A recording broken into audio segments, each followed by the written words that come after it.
आदाब, मैं नीता सिंह हाजिर हूँ अपने खास प्रोग्राम जानकारी से कामयाबी तक के साथ, जिसका मकसद आप सबको ऐसी कारगर जानकारी फराहम करवाना है जो आपकी कामयाबी का एक अहम पायदान साबित हो सकती है। आज हम अपने इस खास शो में बात करेंगे किशोरी शक्ति योजना की।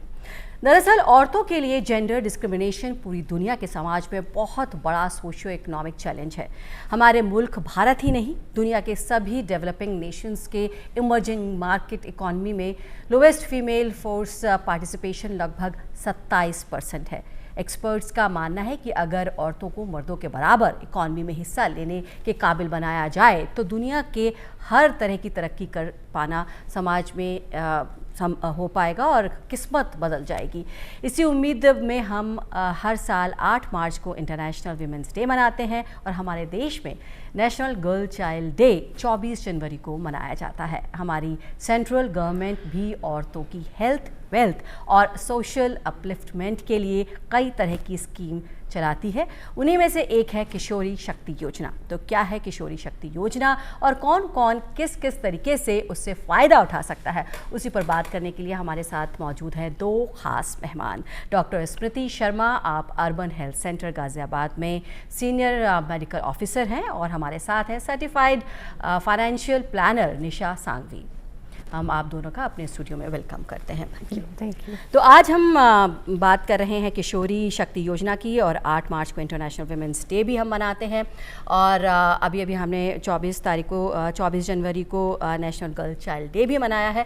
तो हम यहाँ बात कर रहे हैं विमेन की, लड़कियों की, औरतों की। सबसे पहले आपसे समझना चाहेंगे डॉक्टर स्मृति शर्मा, सबसे पहले सबसे जो क्रिटिकल चीज़ है वो हेल्थ है। हेल्थ के लिए क्या कुछ किया जा रहा है, किस तरह से फोकस किया जा रहा है?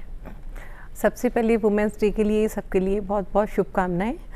और जो हमारी सरकार है, बहुत सारे कदम उठाए गए हैं गवर्नमेंट की ओर से किशोरी के लिए, महिलाओं के लिए, जो बच्चे हैं उन सब के लिए। तो बहुत सारी योजनाएं हैं जिसका एक ही उद्देश्य है कि महिला सशक्तिकरण, किशोरियों का जितना भी डेवलपमेंट हम कर सकें, स्पिरिचुअली, मेंटली और उनका फिजिकल डेवलपमेंट, ये सब चीज़ों के लिए बहुत सारी योजनाएं हैं, जिसमें किशोरी शक्ति योजना भी है। और साथ साथ में सुकन्या समृद्धि योजना और कन्या सुमंगला योजना जो उत्तर प्रदेश की सरकार के द्वारा क्रियान्वित की गई है। इसमें बेसिकली क्या है कि 11 साल से ऊपर से 19 साल तक की जो गर्ल्स हैं, उनके एजुकेशन के लिए, उनके फिजिकल डेवलपमेंट के लिए, उनके मेंटल डेवलपमेंट के लिए, उनके हेल्थ के डेवलपमेंट के लिए ये सारी योजनाएं हैं, जिससे धीरे धीरे वो गर्ल्स जो हैं अपने आप को एक विकास की ओर लेके जा सकें जी। तो उसमें हम लोग न्यूट्रिशन के ऊपर बहुत ज़्यादा फोकस किया जाता है, क्योंकि किशोरी अवस्था जो प्यूबर्टी की एज है, मिनार्की से स्टार्ट होती है, तो उसमें सबसे ज़्यादा ज़रूरत होती है उनकी मेंटल वेलबींग को समझना, उनको क्या उस समय उनके इमोशनल चेंजेस उनकी बॉडी में आते हैं, उनकी स्ट्रक्चरल चेंजेस उनकी बॉडी में आते हैं। तो उन सब के लिए एक प्लेटफॉर्म तैयार करना, उनको अर्बन PSC पे जैसे ये कार्यक्रम होते हैं, और भी आंगनबाड़ी, आशा, ये सब जो पूरी गवर्नमेंट में हर जगह आप देखेंगे ये सब चीज़ें उनके थ्रू ये सब चीज़ें कार्यान्वित होती हैं। बिल्कुल डॉक्टर स्मृति, इस पर हम डिटेल में बातचीत करेंगे। निशा जी भी हमारे साथ मौजूद हैं, उनसे जानते हैं ये जो स्कीम है वो 11 से 18 साल की लड़कियों के लिए, किशोरियों के लिए चलाई जाती है। ख़ास तौर से न सिर्फ हेल्थ, उनकी एजुकेशन, उनका पर्सनल डेवलपमेंट, फाइनेंशियल, ये सब चीज़ों का ध्यान दिया जाता है। आप क्या बताएंगी कि किस चीज़ पर फोकस किया जा रहा है और क्यों करना चाहिए? So thank you so much. जब भी हम बात करते हैं कि किशोरियों के बारे में, एक लड़की के लिए हेल्थ के अलावा वेल्थ भी ज़रूरी है। तो जब भी हम बात कर रहे हैं कि इनके लिए क्या योजनाएं हैं, सबसे पहली योजना जो अवेलेबल की गई है वो है सुकन्या समृद्धि योजना। दूसरी है NPS वात्सल्य। ये एक स्कीम है जो बच्चों के रिटायरमेंट के लिए भी एक गवर्नमेंट ने एक स्टेप उठाया था लास्ट ईयर के बजट में, जिसमें आप बच्चों के लिए इन्वेस्टमेंट कर सकते हैं 18 साल तक। जैसे ही बच्चे 18 साल के हो जाते हैं वो ट्रांसफ़र हो जाता है उनके नाम पर। सुकन्या समृद्धि में ये सिर्फ गर्ल चाइल्ड के लिए है, और ये स्पेशली इसलिए क्रिएट की गई थी जब मोदी जी का फर्स्ट टर्म आया था, तब से ये स्कीम लॉन्च्ड है। और इसमें इंटरेस्ट रेट जो है वो एवरी क्वार्टरली चेंज होता है। आपको टैक्स बेनिफिट भी मिलती है, 1.5 लाख तक आप साल में इन्वेस्ट कर सकते हैं। तो ये 2 योजनाएं हैं जो स्पेसिफिकली बच्चों के लिए गवर्नमेंट ऑफ इंडिया की तरफ से ये इनिशिएटिव है। जी बिल्कुल, हम बात कर रहे हैं किशोरी शक्ति योजना की और ministry of women and child development इस स्कीम को चला रही है। एक इंटीग्रेटेड स्कीम है ये, और इसके तहत जो है वो किशोरियों को हेल्थ चेकअप कराया जाता है, एक रेगुलर हेल्थ चेकअप होता है, साथ में सप्लीमेंट दिया जाता है। क्या कहेंगे आप डॉक्टर स्मृति? देखिए, एक गर्ल जो होती है 13 ईयर्स से लेके उसको एक लंबा सफ़र करना पड़ता है तय 50 ईयर्स तक, जब मीनोपॉज स्टार्ट हो जाता है। तो बहुत सारे डेवलपमेंटल चेंजेस आते हैं, बहुत सारे इमोशनल चेंजेस आते हैं। पहले वो प्यूबर्टी से मिनार की, फिर उसके बाद उसकी प्रेगनेंसी स्टार्ट होती है, एंटीनेटल चेकअप्स में उसे गुजरना पड़ता है, फिर उसके बाद लैक्टेशन पीरियड, फिर एक बच्चे का जन्म देना, फिर इस तरह से करते करते एक टाइम आता है कि वो 50 ईयर्स तक, 40 से 50 ईयर्स तक पहुंचती है, तो उसको प्री मीनोपॉजल सिम्टम्स स्टार्ट होने लगते हैं। तो ये बहुत इम्पॉर्टेंट है कि अगर जो मदर ही हमारी जागरूक हो जाए अपने बच्चों के लिए, गर्ल्स के लिए स्पेशली, तो बहुत सारी उसे एजुकेशन दी जा सकती है कि आपको इस स्टेज पे क्या क्या करना है। अगर आपने फाउंडेशन मजबूत कर दी तो वो निश्चित तौर पे मीनोपॉज तक का टाइम बहुत अच्छी तरह से निकाल सकती है।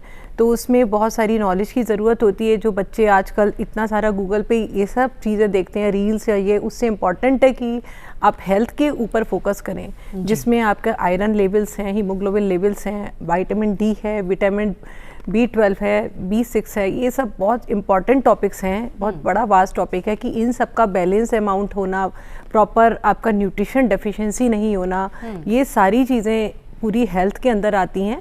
इसके साथ साथ ही जब आप हेल्दी होते हो तब आप अपनी पढ़ाई में कंसंट्रेट होके काम कर सकते हो, है ना। वरना अदरवाइज क्या, आजकल कम एज पे ही बच्चे डिप्रेशन का शिकार हो जाते हैं। तो उसमें एक न्यूट्रिशन एक बहुत बड़ा रोल प्ले करता है। जी बिल्कुल, आपने बताया कैसे कि एक लड़की की लाइफ साइकिल में डिफरेंट स्टेजेस आते हैं और कैसे उसको हेल्थ के लिए जागरूक होना चाहिए।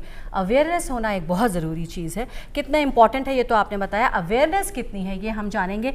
निशा, आप बताइए कि हम जितना हेल्थ ज़रूरी है उतना ही फाइनेंसेस भी ज़रूरी हैं, लेकिन कितनी अवेयरनेस है या कितनी ज़रूरत है अभी अवेयरनेस क्रिएट करने की? फाइनेंशियल लिटरेसी हमारे देश में बहुत ही कम है। हम कहते हैं कि हम 150 करोड़ का पॉपुलेशन है हमारे देश का, और इन्वेस्टमेंट कितने लोग करते हैं, कितने लोगों के पास पैन कार्ड है, जो पैन कार्ड सबके पास है, लेकिन कितने लोगों ने उसको आधार से लिंक किया है, कितने लोगों के एक्टिव बैंक अकाउंट है। ये जो नंबर्स अगर हम एक्चुअल में देखते हैं वो काफ़ी कम है।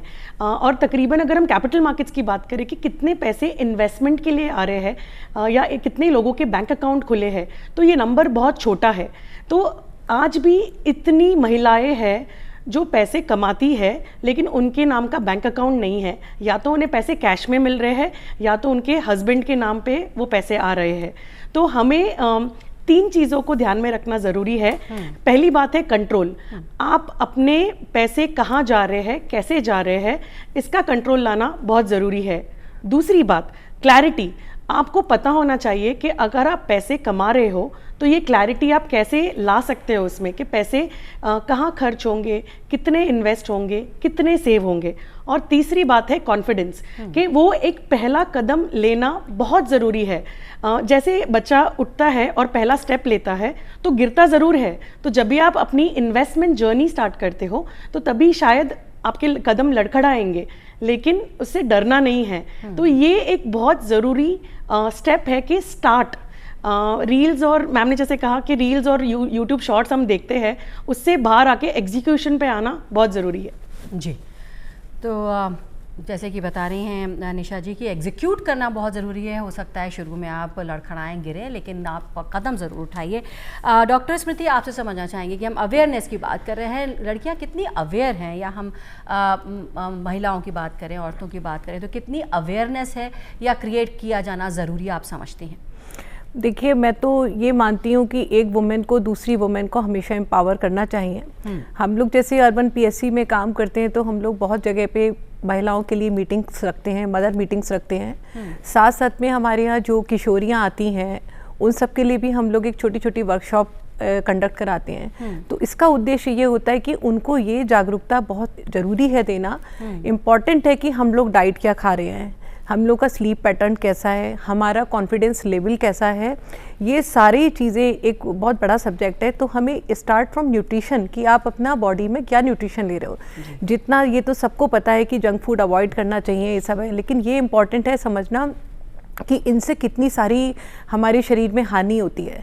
हमारे लिवर की साइकिल है, हमारा जो गट हेल्थ है, हमारे जो गुड बैक्टीरिया हैं, ये सब डे बाय डे जो भी आजकल का जो फास्ट फूड वाला कल्चर हो गया उससे बहुत डिस्ट्रॉय होता है। लिवर के डिस्टर्ब होने से आपका पूरा स्लीप पैटर्न, आपकी स्किन के अंदर चेंजेस, आपका फटीग, आपका जो भी नर्वसनेस है, जो बच्चे का कॉन्फिडेंस लेवल कम है, या इवन वुमेन के साथ भी अगर आपकी डाइट प्रॉपर नहीं है तो बहुत सारे सिम्टम्स आते हैं। लोग जाते हैं डॉक्टर्स के पास, कुछ एक सप्लीमेंट लिए और लेकिन जब तक आपका पूरा रूट ही आपका करेक्शन नहीं होगा, जब तक आप उन सब चीज़ों को नहीं आप मेकओवर कर सकते हैं। तो ये बहुत इंपॉर्टेंट है इन सब चीज़ों पे। जी डॉक्टर स्मृति, सरकार ने भी कई सारी स्कीम्स चलाई हैं न्यूट्रिशन को ध्यान में रखते हुए। हाँ, इसमें देखिए एक बहुत इम्पॉर्टेंट चीज़ ये है कि आप अपना एक साइकिल फिक्स करना चाहिए कि हमें अपनी रेगुलर डाइट में कितनी सारी चीज़ें हमें लेनी है। जैसे बहुत सारे माइक्रो एलिमेंट्स हैं, ट्रेस एलिमेंट्स हैं जो डाइट के द्वारा ही हम ले सकते हैं, जिससे बॉडी हमारी सिंथेसाइज नहीं कर सकती खुद से। बहुत प्रोटीन की डेफिशिएंसी आजकल बच्चों में बहुत सारी देखी जा रही है। वो आप बड़ी एज तक आप जाओगे वो प्रोटीन की डेफिशिएंसी रहने ही लगती है, जिससे एजिंग साइंस जल्दी आने लगते हैं, प्रीमैच्योर हेयर फॉल होने लगता है जी। उसके लिए इम्पॉर्टेंट है कि जितनी भी हमारे सामने जो सीजनल वेजिटेबल्स आती हैं, ग्रीन वेजिटेबल्स हैं, लीफी वेजिटेबल्स हैं, जिसमें कॉपर, मॉलिब्डेनम, आयरन, ये सब कंटेंट बहुत है, जो हमारी गट हेल्थ के लिए भी बहुत अच्छा है, हमारे हार्मोनल इम्बैलेंस के लिए भी बहुत इम्पॉर्टेंट है, जो कि पीसीओडी और ये सब की आजकल जो प्रॉब्लम्स बच्चों को चल रही हैं, गर्ल्स को, इवन प्राइमरी इनफर्टिलिटी का बहुत बड़ा रीज़न भी यही होता है पीसीओएस, जो बहुत बड़ा लिंक है जो हमारी डाइट से होता है। थायराइडिज्म जो है, हाइपो या हाइपर, ये सब चीज़ें एक के बाद एक लिंक होनी शुरू हो जाती हैं। तो ये इसको हम अगर फोकस करके चलें कि हमें अपना हार्मोनल इम्बैलेंस को ध्यान रखना है, हमें रेगुलर क्लिनिकल चेकअप कराने हैं, प्रॉपर इम्यूनाइजेशन होना है। जो वुमेन वाली स्टेज आती है प्लस 40 ईयर से, तो हमें अपने पेप स्मीयर ये सब टेस्ट भी कराने बहुत इंपॉर्टेंट हैं। तभी आपको एक एक्टिवनेस फील होती है कि हमने अपने लिए खुद प्रोएक्टिव वर्क किया। एक वुमेन को प्रोएक्टिवली ये नहीं सोचना चाहिए कि घर में कोई ले जाएगा तब उन्हें। आजकल ये सब चीज़ें इंटरनेट पे भी उपलब्ध हैं, जानकारी लीजिए, उन सब चीज़ों को आपको अपने रूटीन में लेके आना है। जी बिल्कुल, आपने बताया कि न्यूट्रिशन की क्या इंपॉर्टेंस है, प्रोटीन की, सब्जियों की, और किस तरह से बाकी वैक्सीनेशन वगैरह टाइम टू टाइम किए जाने चाहिए और ख़ुद इनिशिएटिव लेना चाहिए, खुद ये सब अपना ध्यान रखना चाहिए। निशा जी, आपसे समझना चाहेंगे, आपने कहा कि शुरू में आप लड़खड़ाएंगे, गिरेंगे भी, लेकिन पहला स्टेप ज़रूर लेना चाहिए। तो क्या होना चाहिए पहला स्टेप? पहला स्टेप ये होना चाहिए कि आप अपनी ये ध्यान में रखिए, income is temporary, wealth is permanent. क्या मतलब है इसका? इनकम जो है आती जाती रहेगी, लेकिन अगर आपने अपने लिए वेल्थ क्रिएट करना शुरू करा तो वो लंबे समय तक आपके साथ रहती है। तो स्टेप 1 कि वो आपने जैसे ही वो पहला कदम लिया है इन्वेस्टमेंट करने के लिए, तो आप आगे बढ़िए और अपने लिए एसेट्स क्रिएट कीजिए।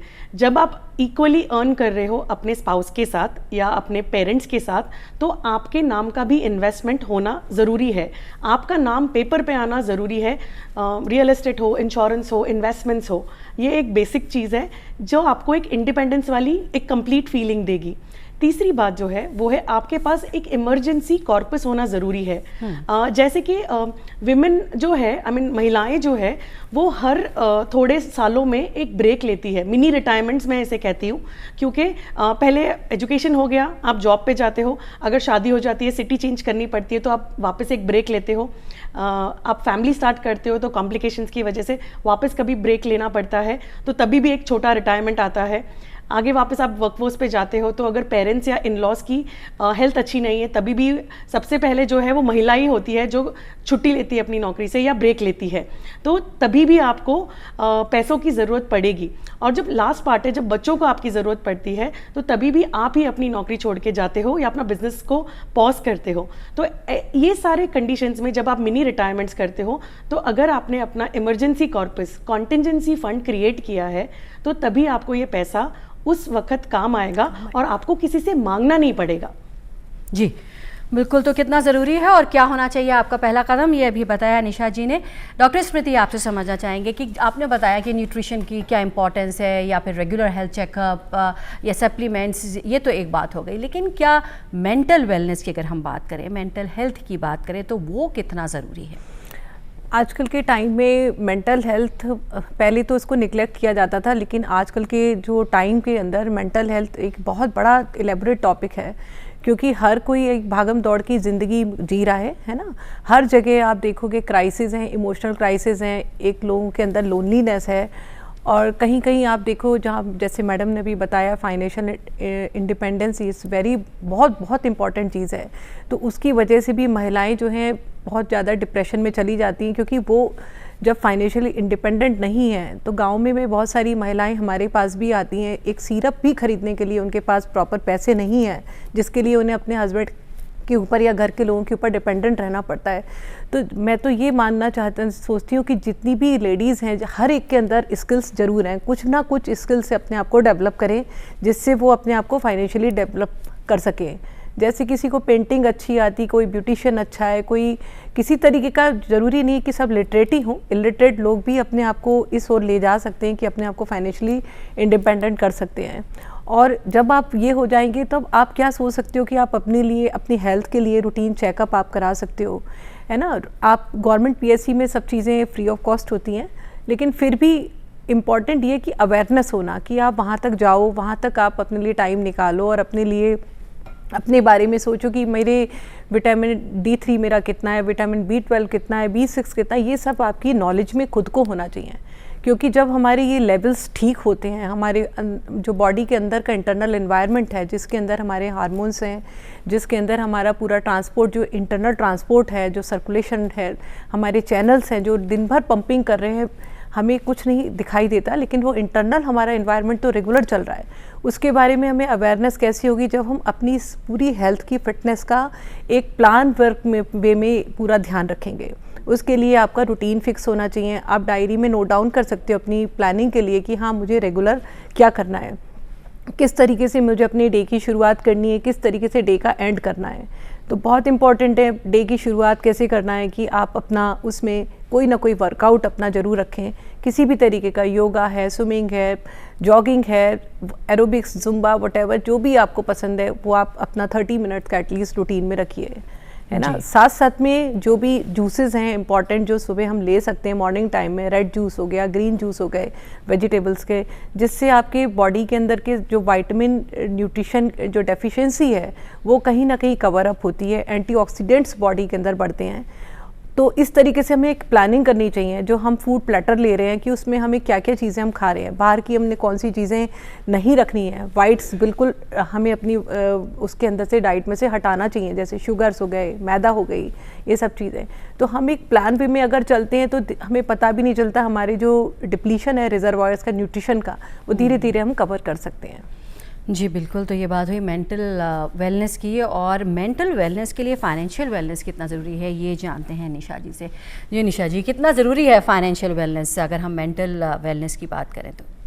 फिनेंशियल वेलनेस ये एक ऐसा वेलनेस है, सर्कल ऑफ वेलनेस के इसमें, कि अगर फिनेंशियल वेलनेस ठीक नहीं है तो आपके लिए एक दिक्कत हो सकती है बाकी सारे वेलनेस को कवर करने के लिए। ये कैसे मैटर करेगा? Suppose you have no money, आपके पास कोई पैसा नहीं है, तो आप अगर बाहर जाते हो सोशल में, सोसाइटी में, तो आपके पास कोई अच्छी चीज़ या नई चीज़ नहीं है, तो आपको लगता है कि आई एम नॉट गुड, मैं अच्छी नहीं लग रही हूँ या मैं अच्छी प्रेजेंटेबल नहीं हूँ, तो योर सोशल प्रेशर आप पे आ जाता है। तो again it will affect your mental health. Eventually when your mental health gets affected, आपका फिजिकल वेल्थ भी खराब होता है। तो ये सारे सिचुएशन में जब भी हम बात करते हैं तो इवेंचुअली फिनेंशियल वेलनेस जो है वो मैटर करता है जी। तो जब भी हम फिनेंशियल वेलनेस की बात करते हैं, सबसे इम्पॉर्टेंट 3 स्टेप्स मैं कहना चाहूँगी, जो जिसे हम स्मार्ट मनी मूव्स कहते हैं। 1 आवर मनी रूल सबसे इम्पॉर्टेंट है कि 1 आवर मनी रूल में आप हफ्ते में या तो एक महीने में 1 घंटा अपने पैसों के बारे में सोचने के लिए और उसे निवेश करने के लिए वो समय निकालना बहुत ज़रूरी है। 1 घंटा इज 60 मिनट्स, ये डुएबल है। हम अगर सारा घर का सारा काम कर सकते हैं, बच्चों को संभाल सकते हैं, हम बाहर जाके नौकरी कर सकते हैं, पैसे कमा सकते हैं, तो हमारे उसी हार्ड अर्न मनी का अगर उसको हम काम पे नहीं लगाएंगे तो कोई फ़ायदा नहीं है उसका। फिर दूसरी बात, कितना पैसा इन्वेस्ट होना चाहिए, हम पैसों की कंटिन्यूस बात कर रहे हैं। At least 30% of your income should get invested. इसका मतलब है कि अगर आप 100 रुपये की आपकी इनकम है तो 30 रुपये इन्वेस्ट करना बहुत ज़रूरी है। तो कहीं जाके, क्योंकि हमें सोशल सिक्योरिटी नहीं है हमारे देश में, तो हमें हमारा पेंशन क्रिएट करना बहुत ज़रूरी है। और मैं आज के सारे लोगों को ये कहना चाहूँगी कि हमारे बच्चे हमारा रिटायरमेंट प्लान नहीं हो सकते, तो आपको अपना रिटायरमेंट प्लान करना बहुत ज़रूरी है। तो आज से अगर निवेश करेंगे तो कहीं जाके आपके लिए एक रिटायरमेंट कॉर्पस होगा। और एक सबसे इम्पॉर्टेंट और एक क्या कहते हैं, एक स्टाइल स्टेटमेंट हो गया आज के ज़माने में कि मैं मेरे बच्चों की शादी यहाँ करवाऊँगी, इतना सोना दूंगी। ये एक गलत डिसीजन है, क्योंकि आप अपना रिटायरमेंट कॉम्प्रोमाइज़ कर रहे हो। आपके पास बहुत पैसे हैं, बढ़िया, लेकिन आपको अपने बच्चों को अच्छा एजुकेशन के लिए खर्चा करना बहुत ही वाजिब है, लेकिन उनके शादी के लिए पैसे खर्च करना ज़रूरी नहीं है। और अगर हम देखेंगे क्लासिक एग्जाम्पल्स, विराट कोहली और अनुष्का ने अपनी खुद की शादी की है, दीपिका पादुकोण ने भी अपने पैसों से ही अपनी शादी की है। तो अगर हम कहते हैं कि हम इनको फॉलो करते हैं, तो इन्होंने जो काम किए हैं अपने पर्सनल लाइफ के लिए भी, ये भी ध्यान में रखना ज़रूरी है। और आखिरी जो एक स्टेप है, मैं कहना चाहूँगी कि हम जैसे जीवन के बारे में, या क्या अच्छा लगा, क्या नहीं अच्छा लगा, वैसे ही पैसों की बात हमारे डाइनिंग टेबल पे होना या शुरुआत होना बहुत ज़रूरी है। जी, तो आपने कहा कि इस बारे में डिस्कशन तो कम से कम होना ही चाहिए अगर हम फाइनेंशियल वेलनेस की बात करें तो। डॉक्टर स्मृति, आपसे समझना चाहेंगे कि अगर हम हाइजीन की बात करें, हाइजीन एजुकेशन की बात करें, या फिर हम स्कूलों में क्या रिप्रोडक्शन सिस्टम जो है इसके बारे में पढ़ाया जाना एजुकेशन में ये कितना ज़रूरी है? देखिए, आजकल वैसे जितने भी प्राइमरी स्कूल्स में हम लोगों ने वर्कशॉप भी करी हैं जगह जगह जाके, तो ये गुड टच, बैड टच, इसके ऊपर भी वर्कशॉप करी, हाइजीन के ऊपर भी वर्कशॉप करी, क्योंकि अगर बच्चों को हमने स्टार्टिंग से ही हाइजीन की आदत नहीं डाली तो वो कभी भी एक हेल्दी लाइफ स्टाइल को अपना ही नहीं पाएंगे, है ना। तो हम लोग जब भी अर्बन सेंटर्स की ओर से स्कूल्स में हम लोग जाते हैं, वहाँ पे एजुकेट करते हैं, पूरा हाइजीन का, हैंड वॉशिंग से लेके एवरीथिंग, सबके लिए हम लोग वहाँ पे पूरे स्टेप्स बताते हैं कैसे कैसे क्या क्या करना है। और इम्पॉर्टेंट चीज़ ये है कि जितने भी हम लोग बाहर से फ्रूट्स और वेजिटेबल्स लेके आते हैं, है ना, उनको किस तरीके से हमें क्लीन करना है ना, क्योंकि कुकिंग तो हम लोग उसी से ही कर रहे हैं। और हाइजीन हर जगह इम्पॉर्टेंट है। जैसे पहले के टाइम में जो मेंस्ट्रुअल हाइजीन की बात करें तो उस समय क्लोथ्स वगैरह यूज़ करते थे, तो आजकल ये बहुत अच्छा अभियान जगह जगह पे मैं देखती हूँ, NGOs भी हैं सब जगह, कि सैनिटरी पैड्स को अब सब जगह पे स्टार्ट कर दिया गया है। बहुत सारे क्लब्स हैं, रोटरी के भी हैं, लॉयंस के भी हैं, सब लोग जगह जगह स्कूल्स में ये सब एजुकेट कर रहे हैं कि सब लोग सैनिटरी नैपकिन्स को यूज़ करें। ओरल हाइजीन की बात करें, ओरल हाइजीन बहुत इंपॉर्टेंट है, डेंटल हाइजीन बहुत इंपॉर्टेंट है, क्योंकि आजकल इन्वायरमेंट में इतने सारे वायरसेस हैं, बैक्टीरियाज हैं, जर्म्स हैं। अगर हम लोग हाइजीन को, बहुत बड़ा सब्जेक्ट है कि oral hygiene, physical hygiene, mental hygiene की, हम लोग जो अब्यूजिव लैंग्वेज यूज़ करते हैं वो सब भी इसमें आता है कि हमको अपने को हर तरीके से प्यूरिफाई करना है जी, है ना। तो ये बहुत इंपॉर्टेंट चीज़ है। जी डॉक्टर स्मृति, बहुत ज़रूरी है जैसा कि कह रही हैं। निशा, आप क्या कहेंगे कि अगर हम फाइनेंशियल एजुकेशन की बात करें तो देखा गया है कि स्कूलों में क्या कौन से स्टैंडर्ड से पढ़ाया जाता है या पढ़ाया जाना चाहिए, आपको क्या लगता है? मनी मैनेजमेंट जो है ये स्कूल और कॉलेज में हमें कभी सिखाया ही नहीं गया था। तो जब हम आज के दिन में जब हम हमारे क्लाइंट से मिलते हैं या किसी से भी इंटरेक्शन करते हैं तो हमें कहा जाता है कि मुझे पता ही नहीं है कि कहाँ से शुरुआत करूँ। मतलब कोई बड़ा आदमी है जो CEO है, MD है, लेकिन अगर आप उनका पोर्टफोलियो देखेंगे उन्होंने कोई इन्वेस्टमेंट ही नहीं करी है। 20-25 ईयर्स ऑफ सर्विस, लेकिन इन्वेस्टमेंट करा ही नहीं कभी, क्योंकि समय नहीं था, एजुकेशन नहीं था और जो चीज़ लिटरेसी नहीं थी। और अगर एक ह्यूमन साइकोलॉजी है कि अगर हमें कोई चीज़ से प्रेशर लगता है या डर लगता है, हम उससे दूर भाग जाते हैं। तो फाइनेंशियल लिटरेसी बहुत ही कम है हमारे देश में। मैं एक सर्टिफाइड फाइनेंशियल प्लानर हूँ, तो हमारा जो एक ग्लोबल सर्टिफिकेशन है, उसका इंडिया का बोर्ड जो है उसका डेटा यह कहता है कि भारत में फाइनेंशियली लिटरेसी जो है वो तकरीबन 12 से 14% की ही है। इसका मतलब अगर मैं इंटरप्रिटेशन करूंगी कि हर 24,000 लोगों पर एक फाइनेंशियल एडवाइजर ही अवेलेबल है, क्योंकि डिमांड और सप्लाई का भी एक गैप है, प्लस एजुकेशन का भी गैप है। इसलिए अगर हम एक बेसिक डिफ़ॉल्ट बात करेंगे, हमारे मदर्स जो हमारे मम्मियाँ हैं उन सबको सेविंग्स करना बहुत अच्छे से आता है। कभी भी अगर एक घर के मर्द ने कहा है कि कोई दिक्कत आ गई है बिजनेस में या एक आफत आ पड़ी है, तो वो तुरंत जाएंगे किचन में, बर्नी खोलेंगे और पैसा लाके दे देंगे, ये तेरे काम आ जाएगा या ये आपके काम आ जाएगा। तो savings have always been part of our genes. तो हमें सेविंग्स आता है, लेकिन उसे हमें काम पे लगाना, इन्वेस्टमेंट करना बहुत ज़रूरी है। तो ये लिटरेसी जो है स्कूल से लेके आप कोई भी एज पे आज हो, वो पहला कदम लेना बहुत ज़रूरी है। जी, बहुत ज़रूरी है।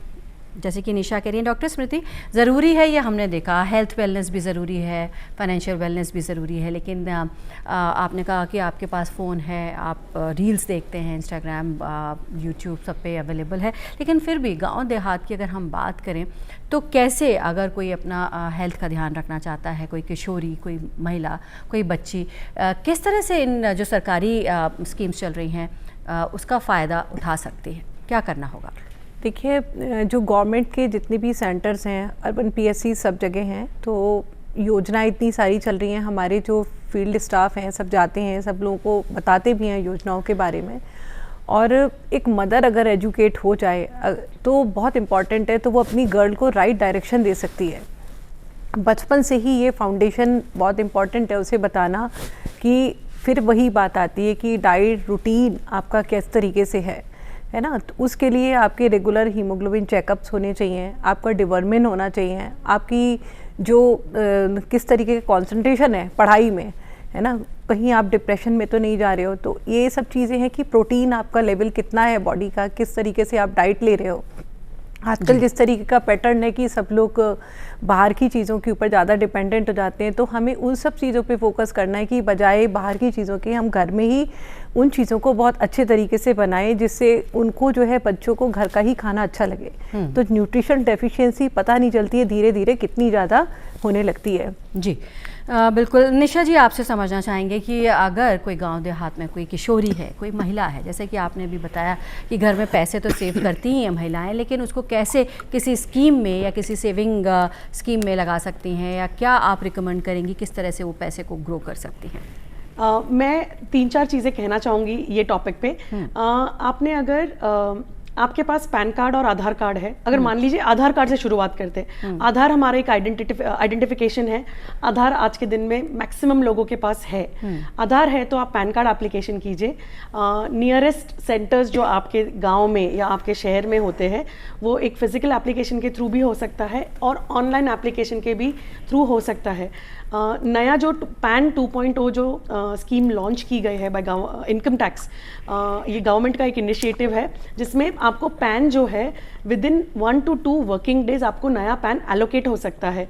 तो इसका फ़ायदा उठाना ज़रूरी है। तो आपके पास पैन कार्ड आ जाएगा, आधार और पैन कार्ड आ गया तो आप जाइए बैंक में और बैंक अकाउंट ओपन कीजिए।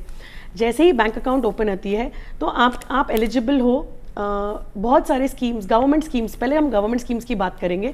आप अटल पेंशन योजना में आप सब्सक्राइब कर सकते हैं। अटल पेंशन योजना आप जब भी हर मंथली आज से निवेश करेंगे तो आपके बुढ़ापे में आप जब 60 इयर्स के होंगे तब उसमें से आपको पेंशन शुरू हो जाएगी। तो एक अटल पेंशन योजना सबके लिए अवेलेबल, ना ही कि महिला बट सारे लोगों के लिए। फिर हम बात करेंगे NPS की, नेशनल पेंशन स्कीम। ये एक गवर्नमेंट का इनिशिएटिव है। अगेन PFRDA इसका रेगुलेटर है। आप इसमें साल के 1,000 रुपये, 500 से 1,000 रुपये मिनिमम आप डाल सकते हो, लेकिन अगर हर महीने कर सकते हो तो बहुत बढ़िया। तीसरी बात, NPS वात्सल्य जो हमने बात की कि बच्चों के लिए, तो ये भी एक आप कर सकते हैं। और फिर आई सुकन्या समृद्धि की बात कि सुकन्या समृद्धि में भी निवेश में हो सकता है लड़कियों के लिए।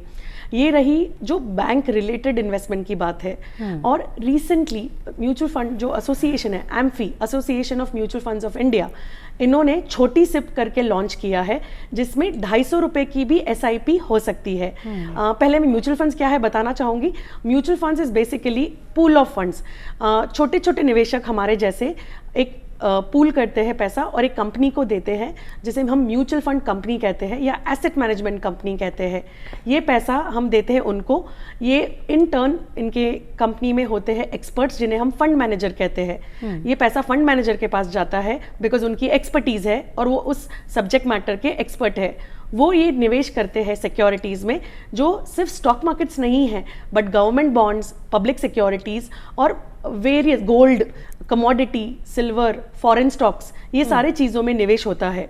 और जब भी ये पैसा निवेश होता है, वहाँ से आगे वो रिटर्न्स जनरेट करता है और वही वो इन्वेस्टर को रिटर्न आता है। तो ये एक सर्कल है कि ये एक इन्वेस्टमेंट कैसे मैनेज किया जाता है बाय म्यूचुअल फंड कंपनी। और ये सब रेगुलेटेड है थ्रू कैपिटल मार्केट्स, जिसका रेगुलेटर सेबी है, securities exchange board of India. तो 250 रुपए से भी आप इन्वेस्टमेंट अपनी एक छोटी SIP शुरू कर सकते हैं।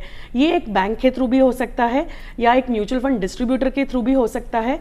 अगर हम देखेंगे आज के दिन में इंटरनेट गांव-गांव पहुंच गया है, तो लोग ऑनलाइन भी काफ़ी चीज़ें करते हैं। There are multiple mobile applications जिनके ऐप के थ्रू भी आप इन्वेस्टमेंट शुरू कर सकते हैं। तो I think sky is the limit, जब भी आप शुरू कर सकते हैं। सो पहला कदम आपको लेना ज़रूरी है। बाकी जैसे ही आप अपना यूनिवर्स एस्पायर्स, जैसे ही आपने अगर इच्छा की है तो यूनिवर्स आपको सपोर्ट भी करता है और उस तरीके के लोग आपसे जुड़ते हैं। मेरा तो ये बहुत बड़ा मेरा मानना है ये। तो मेरे ख्याल से अगर आप इन्वेस्टमेंट शुरू करना चाहते हैं तो ये एक प्रोसेस है कि आप अपना जर्नी शुरू कीजिए। दूसरी बात, हेल्थ इंश्योरेंस, ये एक बहुत ही इम्पॉर्टेंट चीज़ है जो हम जनरली बात नहीं करते इसके बारे में। हम बात करेंगे पहले रूरल की। अगर ये रूरल की बात कर रहे हैं तो गवर्नमेंट की बहुत सारी स्कीम्स है। जैसे स्मृति जी ने भी कहा कि गवर्नमेंट हॉस्पिटल्स में अगर आप जाते हो तो आपको ट्रीटमेंट फ्री ऑफ कॉस्ट मिलती है। तो अगर आप गवर्नमेंट हॉस्पिटल में नहीं जा रहे और प्राइवेट हॉस्पिटल्स में जा रहे हैं तो आपको यहाँ पर खर्च करना पड़ेगा। तो अगर आपके पास हेल्थ इंश्योरेंस है तो उसमें आपको कवरेज मिलेगी। अगर आप मान लीजिए कि कोई बड़ा इलाज करने के लिए आपका लोकल गवर्नमेंट हॉस्पिटल नहीं कर रहा है, आपको शहर आना पड़ता है, तो तभी ये हेल्थ इंश्योरेंस आपके काम ज़रूर आएगा। अभी हम बात करते हैं अर्बन की। तो अगर आप कोई सिटी में रहते हो, टायर 1, 2, 3, 4 सिटी में रहते हो, तो आपके पास अपना पर्सनल हेल्थ इंश्योरेंस होना ज़रूरी है। क्योंकि कोई ट्रीटमेंट्स जो होती है वो आपका कॉर्पोरेट इंश्योरेंस, आप नौकरी करते हो, वो शायद ना कवर करे या वो लिमिट होगी उसकी। अगर गवर्नमेंट एम्प्लॉयज़ है तो अलग बात है कि वो CGS SCGS में कवर्ड हो जाता है। बट तभी भी हम रेकमेंड करते हैं कि एक छोटा इंश्योरेंस 5 लाख तक का आपके पास होना चाहिए। और तीसरी बात, हम बात करते हैं लाइफ इंश्योरेंस की। लाइफ इंश्योरेंस में इन्वेस्टमेंट के लिए इंश्योरेंस लेना एक गलत डिसीजन है। लाइफ इंश्योरेंस जो है वो प्योरली डेथ बेनिफिट के लिए होना चाहिए। अगर जो जो कमाने वाला, जो इम्पोर्टेंट या ज़्यादा पैसे कमाने वाला फैमिली मेम्बर है, ज़रूरी नहीं है कि वो मर्द ही हो। आज की दुनिया में महिला भी ज़्यादा कमाती है अपने हस्बैंड से ज़्यादा। तो अगर वो bread winner of the family है तो उसके पास एक टर्म लाइफ इंश्योरेंस होना बहुत ज़रूरी है। टर्म लाइफ इंश्योरेंस बेसिकली वो ऐसा इंश्योरेंस है जो हर कंपनी के पास है। आज के दिन में भारत में तकरीबन 25 से भी ज़्यादा लाइफ इंश्योरेंस कंपनीज है और टर्म लाइफ इंश्योरेंस सबके पास होता है। इसमें आपके लिए अगर डेथ होती है तो आपके फैमिली को एक फाइनेंशियल सपोर्ट मिल जाता है। तो ये एक फाइनेंशियल गैप को कवर कर देता है। तो ये थोड़ी चीज़ें हैं कि निवेश, इंश्योरेंस, जो रिस्क मैनेजमेंट हम कहते हैं, ये कैसे मैनेज होती है। जी बिल्कुल, आपने बड़े डिटेल में बताया कि किस तरह से इसका फ़ायदा उठा सकते हैं, कैसे अपनी फाइनेंशियल वेलनेस का ध्यान रखा जा सकता है। डॉक्टर स्मृति, ये किशोरी शक्ति योजना जिसकी कि हम बात कर रहे हैं, ये एक इंटीग्रेटेड योजना है जो कि काफ़ी सारी स्कीम से जुड़ी हुई है। कैसे उनके तहत फ़ायदा ले सकते हैं ये हमने बात की। अगर हम किशोरी शक्ति योजना की बात करें तो इसके तहत किस तरह से हेल्थ, हाइजीन या फिर वेलनेस का ध्यान दिया जाता है? देखिए, बहुत ज़्यादा इम्पॉर्टेंट चीज़ है कि हम लोग सबसे पहले अपना पूरा जो लाइफ स्टाइल है वो मॉडिफिकेशन के बारे में सोचें, क्योंकि किशोरी और वुमेन एक ही उस पे हैं। तो वो बहुत इम्पॉर्टेंट है कि आपका लाइफ स्टाइल किस तरीके का है, रात की आपकी नींद किस तरीके की है, आपका स्लीप पैटर्न किस तरीके का है, आपका जो रूटीन में कौन सा आपका एक्सरसाइज मॉड्यूल है आपके साथ में, या आपका जो ये लेवल्स हैं आपके जितने भी हार्मोन्स लेवल हैं, या जो भी आपकी न्यूट्रिशन की चीज़ें हैं, ये सारी चीज़ें मॉनिटरिंग बहुत इम्पॉर्टेंट है। हमारी जो गट हेल्थ है वो एक बहुत बड़ा रोल प्ले करती है। अगर आपकी गट हेल्थ ठीक नहीं है तो आप डिप्रेशन में जा सकते हो, आपको बहुत सारे एंग्जाइटी डिसऑर्डर्स हो जाते हैं केवल एक छोटी छोटी हम लोग अगर चीज़ों को स्टेप्स को फॉलो नहीं करें। न्यूट्रिशन, आपकी प्रॉपर स्लीप, आपके हार्मोन्स इम्बैलेंस, आपका ये सारी चीज़ें बहुत इम्पॉर्टेंट है एक वुमेन के लिए, एक गर्ल के लिए, एक सब चीज़ों के लिए। उसके ऊपर वर्क करना बहुत ज़रूरी है। उसमें हम लोगों को ये देखना पड़ता है कि हम टाइम टू टाइम जो भी हमारी PSCs हैं या जो भी हमारे पास डॉक्टर्स हैं, क्लिनिकल एक्सपर्ट्स हैं, उनसे हम सलाह लेते रहें, अपने डाइट पैटर्न को हम समझें कि हम लोग क्या रूटीन में ले रहे हैं। एक इम्पॉर्टेंट चीज़ है कि हम लोग ब्रेकफास्ट क्या करते हैं। बहुत सारी चीज़ें आप देखोगे आजकल चाइल्डहुड ओबेसिटी आप दिख रही है लोगों के अंदर, वही धीरे धीरे एक वुमेन के अंदर आगे बढ़ती चली जा रही है। तो स्लिम जीनोमिक्स के ऊपर वर्क करना बहुत इम्पॉर्टेंट है। उसमें किस तरीके की चीज़ों को हम कर सकते हैं, चाहे हम इंटरमिटेंट फास्टिंग से करो, चाहे आप मेडिटेरियन डाइट लो, चाहे आप कोई मील रिप्लेसमेंट के थ्रू लो, चाहे कुछ भी किसी भी तरीके का, चाहे कीटो डाइट लो, चाहे आप 1 मील प्लान करो। मतलब ये बहुत इंपॉर्टेंट है कि हम स्लिम जीनोमिक्स के ऊपर वर्क करें, क्योंकि आफ्टर ऑल जब आप एक ओवरवेट ओबेसिटी की ओर चले जाते हो तो आपका कॉन्फिडेंस लेवल कम हो जाता है। बहुत सारी बॉडी के अंदर नए नए डिसऑर्डर्स एक ओवरवेट से ही, ओबेसिटी से ही जन्म लेते हैं। तो एक मदर को, एक डॉटर को, एक गर्ल को, एक वुमेन को अपने इन सब पैरामीटर्स पे बहुत फोकस होना चाहिए, क्योंकि हमारे वाइटल ऑर्गन्स कहीं ना कहीं इन सब चीज़ों से अफेक्टेड होने लगते हैं जी। तो उसके ऊपर वर्क करने के लिए है कि जितनी भी हमारे पास चीज़ें हमारे सामने हैं, जैसे बहुत सारे सीड्स आपने आजकल सुने होंगे, चिया सीड्स है, फ्लैक्स सीड्स है ना, और पंपकिन सीड्स हैं, सनफ्लावर सीड्स हैं, कुछ इनका एक कुछ भी इनकी एक आप घर में ही एक रोस्टेड एक स्नैक्स बना सकते हो, जिनसे लेने से आपके बहुत सारे विटामिन्स जो है उनकी कवरेज हो जाती है जी। साथ में प्रोटीन डेफिशिएंसी बहुत इंपॉर्टेंट है, इसको समझना कि आजकल सभी लोग प्रोटीन डेफिशिएंट हो रहे हैं, जिससे हमारी लिवर की मेटाबॉलिज्म पे असर पड़ता है, हमारे ओवरऑल सेलुलर हेल्थ के ऊपर असर पड़ता है। स्ट्रेस को कंट्रोल करना बहुत इंपॉर्टेंट है कि जितना आजकल लोगों के ऊपर स्ट्रेस है, उस वजह से क्या है कि नींद की एक बहुत बड़ी प्रॉब्लम, इंसोम्निया जिसे कहते हैं, वो इम्पॉर्टेंट है उसे समझना कि 8 आवर्स की आपकी कॉन्टिन्यूअस स्लीप हो रही है नहीं हो रही है, उसके लिए आप क्या वर्क कर रहे हो जी। अगर आपका स्लीप पैटर्न ठीक है तो आपका बहुत सारी चीज़ें अपने आप ऑटोमेटिकली ठीक होने लगती हैं जी। स्ट्रेस मैनेजमेंट आपको उसके लिए वर्क करना चाहिए जी। तो मेडिटेशन है या योगा है ना, या विपासना है, बहुत सारी इस तरीके की चीज़ें हैं जिनको हमें अपने रूटीन में लाना बहुत आज के टाइम में बहुत इम्पॉर्टेंट है जी। बिल्कुल निशा जी, आपसे भी समझना चाहेंगे, हम किशोरी शक्ति योजना की बात कर रहे हैं, किस तरह से बेनिफिट इसका किशोरियाँ उठा सकती हैं, क्या कोई एज क्राइटेरिया है, क्या क्राइटेरिया है और किस तरह के डॉक्यूमेंट्स की ज़रूरत पड़ती है? कोई भी एक आप गवर्नमेंट स्कीम में जब इन्वेस्टमेंट करते हो तो गवर्नमेंट जो है वो जब फनल है तो वो नीचे तक का वो सोचते हैं। तो जब लोअर फनल में अगर हम बात करते हैं तो इसमें बेसिक डॉक्यूमेंट्स, आधार, बर्थ सर्टिफिकेट, ये एक बेसिक चीज़ें हैं जो आपके पास होना ज़रूरी है, और वहाँ से आप आगे आप निवेशन बढ़ा सकते हैं जी। बिल्कुल, तो कैसे आप इसका फ़ायदा उठा सकते हैं हमारे गेस्ट बता रहे हैं। डॉक्टर स्मृति, आपसे समझना चाहेंगे, हम बात कर रहे हैं हेल्थ की, हमने बात की मेंटल हेल्थ की, इसकी एजुकेशन कितनी ज़रूरी है। हम बात करें गांव देहात में, उनके घर तक पहुंच के उनको इस तरह की सुविधाएं देने की सरकार लगातार कोशिश कर रही है, तो क्या कुछ किया जा रहा है इस डायरेक्शन में? देखिए, गवर्नमेंट तो अपनी ओर से कर रही है, बहुत सारी योजनाएँ बनाई हैं, और गवर्नमेंट की ओर से कोई ना कोई प्रोग्राम्स हर महीने चलते रहते हैं, है ना, कभी टोबैको डे, कभी वुमेन डे, कभी बहुत सारे डेज चलते हैं। उससे भी ज़्यादा इम्पॉर्टेंट है कि एक वुमेन दूसरी वुमेन को एम्पावर जरूर करे। अगर हम एजुकेटेड हैं तो कुछ वुमेन जो अनएजुकेटेड हैं उनको किसी भी लाइन में, जैसे मैडम ने इतना अच्छा बताया फाइनेंशियल के लिए, है ना, इसी तरीके से उन्हें नॉलेज हम लोगों को देनी है, चाहे डॉक्टर्स हैं जो भी गायनकोलॉजिस्ट हैं या लेडी डॉक्टर्स हैं, वो भी उस तरीके की कम्युनिटी को जो अंडर प्रिविलेज हैं उनको हम हेल्थ के बारे में अवेयर कर सकते हैं, फाइनेंसेस के बारे में अवेयर कर सकते हैं, उनके कॉन्फिडेंस लेवल को बिल्डअप कर सकते हैं। उनको ये समझाया जा सकता है कि आप किसी भी रूप में कम नहीं हो। आपको अपने को ये नहीं सोचना है कि आप ओवरवेट हो या अंडर वेट हो या आप छोटे हो, लंबे हो, किस तरीके का कॉम्प्लेक्शन है। आपको अपने अंदर एक कॉन्फिडेंस लेवल लेके आना है बाहर कि हम सब कुछ कर सकते हैं, है ना। हमारे को अगर एक फाइनेंशियल उसकी नॉलेज हो गई, हमारे को अपनी हेल्थ की नॉलेज हो गई, और बेसिक एजुकेशन तो अप टू 12th क्लास तो बहुत इम्पॉर्टेंट आजकल के टाइम में है। तो इसके लिए गवर्नमेंट ने इतनी सारी योजनाएं, जैसे अब मैडम ने भी अभी बताया, कुछ CBSE ने भी योजनाएं ऐसी बनाई हैं कि जो गर्ल्स आफ्टर 12th भी ऑनलाइन पढ़ाई करना चाहती हैं तो उसके लिए भी फ्री ऑनलाइन एजुकेशन मटेरियल मिल रहा है। तो हमारी अपनी सोच बहुत इम्पॉर्टेंट है कि हम सजग रहें कि हमें आगे बढ़ना है।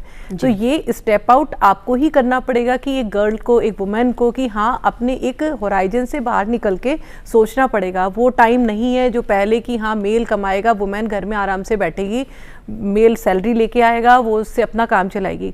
गर्ल को शुरू से ही हमें समझाना पड़ेगा कि हाँ आपको फाइनेंशियल इंडिपेंडेंसी बहुत ज़रूरी है लाइफ में आनी। कब कौन सी प्रॉब्लम्स आपके साथ आ जाएं, तो आपको न्यूट्रिशन की अपने बारे में पता है, हेल्थ के बारे में पता है, आपको अपनी बॉडी के पता है कि हमारी बॉडी किस किस तरीके के सिग्नल्स अलार्म दे रही है कि जो हमें अंडरस्टैंड करने हैं जी। उसके हमें चेकअप्स किस समय कराने हैं, उसको रूटीन इम्यूनाइजेशन हमारा किस तरीके से होना चाहिए, और हमारी मेंटल वेलबींग के लिए क्या क्या चीज़ें बहुत ज़रूरी हैं। उस सब के लिए हम सबको मीटिंग्स भी, जब भी हम कहीं बैठते हैं, किसी भी क्लब की मीटिंग्स में बैठते हैं या कहीं भी बैठते हैं, तो एक दूसरे को हमें, जैसे आज भी हम लोग एक परिचर्चा कर रहे हैं, इसी तरीके की ऑफ द स्क्रीन भी हमें इस तरीके की जो है गोष्ठियाँ करनी चाहिए जिससे हम एक दूसरे को एजुकेट कर सकें। बिल्कुल, एजुकेट करना, अवेयरनेस क्रिएट करना बहुत ज़रूरी है। निशा जी, हम बात कर रहे हैं हेल्थ कितनी इम्पॉर्टेंट है, मेंटल वेलनेस, फाइनेंशियल वेलनेस, लेकिन इतना आसान नहीं है। जैसे आपने खुद ने कहा कि स्कूल कॉलेजेस में फाइनेंशियल एजुकेशन नहीं है, क्या क्या चैलेंजेस आपको दिखाई देते हैं? सबसे पहले अगर हम चैलेंजेस की बात करें कि महिलाएं जो है वो कहती है कि मैं आई एम नॉट, मतलब मुझे नंबर समझ नहीं आते। तो वो है कि ऐसा नहीं है आज के दिन में। हमारी जो सबसे बेस्ट मैथमेटिशियन जो है वो Shakuntala Devi ji, she was a woman, right, जो मैथमेटिक्स के एकदम मास्टर थे। तो कैसे हमें नंबर समझ नहीं आते, आपको इंटरेस्ट लेना ज़रूरी है। तो जो महिलाएं हैं वो इंटरेस्ट नहीं लेती, इसलिए ये एक गैप आता है। दूसरी बात है कि हमारे कल्चर में, हमारे सोसाइटी में एक महिला को कभी भी पैसों के बारे में फैमिली लेवल पे डिस्कशन करने का कभी वो मौका ही नहीं मिला। तो वो एक चैलेंज रहता है कि अगर मुझे मेरे पापा से पैसे मांगने थे पहले के ज़माने में, तो मुझे ऐसे 100 बार मम्मी को बोलना पड़ता था कि पापा से पैसे मांग सकते हैं या दादाजी से पैसे ले सकते हैं। तो एक छोटी सी छोटी चीज़ के लिए, तो ये कल्चर डिफरेंस है जो हमने सोसाइटी में ये ग्लास सीलिंग्स को ब्रेक किया है। तीसरी बात कि चैलेंजेस में आता है कि हमें एक साइकोलॉजिकल एक फियर रहता है कि अगर मैंने ये ले लिया डिसीजन और ये गलत हो गया या नुकसान हो गया तो क्या होगा। तो उस पॉइंट ऑफ टाइम में आपको, जैसे मैंने स्टार्टिंग में कहा था कि 3 C's ऑफ लाइफ, तो आपको कॉन्फिडेंट रहना ज़रूरी है और आस्क फॉर हेल्प। ये जो है, हम पूछते ही नहीं है कि हमें मदद की ज़रूरत है। हम एक सुपर वुमन, हमेशा हम कहते हैं कि वी आर सुपर वुमन, लेकिन कोई कोई चीज़ों में अगर आपको ज़रूरत है मदद की तो ये मांगना बहुत ज़रूरी है। तो मदद नहीं मांगते हैं मेजर लोग, तो फाइनेंशियल लिटरेसी नहीं है, आप हेल्प नहीं पूछते हो, आप इंटरेस्ट नहीं लेना चाहते हो, आप आगे चल के आप उसमें अवेयरनेस नहीं करना चाहते हो। ये थोड़े चैलेंजेस है जो आते हैं जब भी हम ये फाइनेंशियल अवेयरनेस या फाइनेंशियल लिटरेसी की बात करते हैं। जी बिल्कुल, आपने बहुत सारी चीज़ें बताई निशा जी, पर लेकिन यहाँ पर अगर हम किशोरियों की बात करें और कल्चर की बात करें, इंडियन कल्चर की बात करें, तो किशोरियों को सिखाया जाता है खाना बनाना, कपड़े धोना, घर की साफ़ सफाई करना, रोटी गोल है कि नहीं, सब्जी ठीक बनी है कि नहीं। ऐसे में इस सब के लिए टाइम कैसे निकालें, कैसे सीखें, किचन मैनेजमेंट के साथ साथ कैसे करें फाइनेंशियल सेविंग? जैसे मैंने कहा कि हमें बचपन में गुल्लक दिया जाता है गिफ्ट में। बहुत टाइम ऐसा होता है सिचुएशन कि जन्मदिन है तो गुल्लक ला के दिया गया। तो गुल्लक अगर दिया है तो आपने उसमें पैसे जमा किए, तो आपने उसको सेव तो कर लिए, उसे काम पे लगाना ज़रूरी है। तो मैं यहाँ पर मेरे नेफ्यू का एग्जाम्पल देना चाहूँगी। उसने उपवास किया था तो उसे दादाजी ने पैसे दे दिए, तो उसने पापा को पूछा मैं ये खर्च कर दूँ, तो पापा ने कहा निशा मासी को कॉल कर लो, वो बताएगी इसको बढ़ा के कैसे कर सकते हैं। तो उसने मुझे कॉल किया, मासी मैं आपको 1000 रुपये दूंगा, आप कैसे इसको बढ़ा के दे सकते हैं मुझे। तो मैंने वो, और उसकी उम्र है 9 साल, लेकिन वो इतना तेज़ है कि उसने मुझे ये पूछ ही लिया कि आप मुझे कितना बना के दोगे। तो जब भी मैंने उसके साथ ये बात की तो मैंने उसे कहा कि बेटा तू जा, और तभी आम का सीज़न था, तो तू आम की गुठली ले और एक पॉट में डाल दे, तो आम का पेड़ जब भी उगने लगेगा उसमें पहला आम आएगा तब हम उसमें से तुझे रिटर्न्स देंगे। तो उसने मतलब कितने साल लगेंगे, मैंने कहा कम से कम 7 साल लगेंगे अच्छे आम आने के लिए। तो जैसे वो मान गया और अब वो हर महीने एक उपवास करता है, वो पैसे उसे मिले दादाजी से और वो पैसे हम उसे इन्वेस्ट करते हैं। तो अगर ये सिंपल चीज़ 9 साल का बच्चा समझ गया है तो आई थिंक ये एक जर्नी है, ये एक दिन में नहीं समझ आती है बात। बहुत सारे कोर्सेज है, NISM करके national institute of securities management, ये एक इंस्टीट्यूट है, इनकी ऑनलाइन वेबसाइट है, इनके बहुत सारे बेसिक फाइनेंशियल लिटरेसी के कोर्सेज है, आप वो ज्वाइन कर सकते हैं। RBI के वेबसाइट पे rbi.org, उस वेबसाइट पे भी आपको काफ़ी कंटेंट मिलेगा for financial literacy for children and for ladies.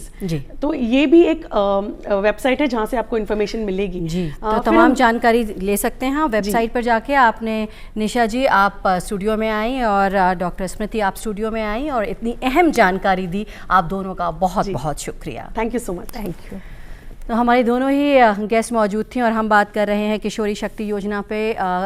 जैसे कि अभी हमने डिस्कशन किया, किशोरी शक्ति योजना एक इंटीग्रेटेड स्कीम है जिसके तहत किशोरियों की हेल्थ, उनके self development, personal development, education, इस सब पर फोकस किया जाता है और किस तरह से आप इसका फ़ायदा उठा सकते हैं आज हमने ये जाना।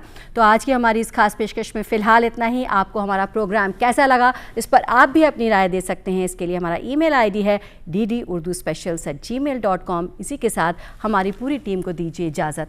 आदाब।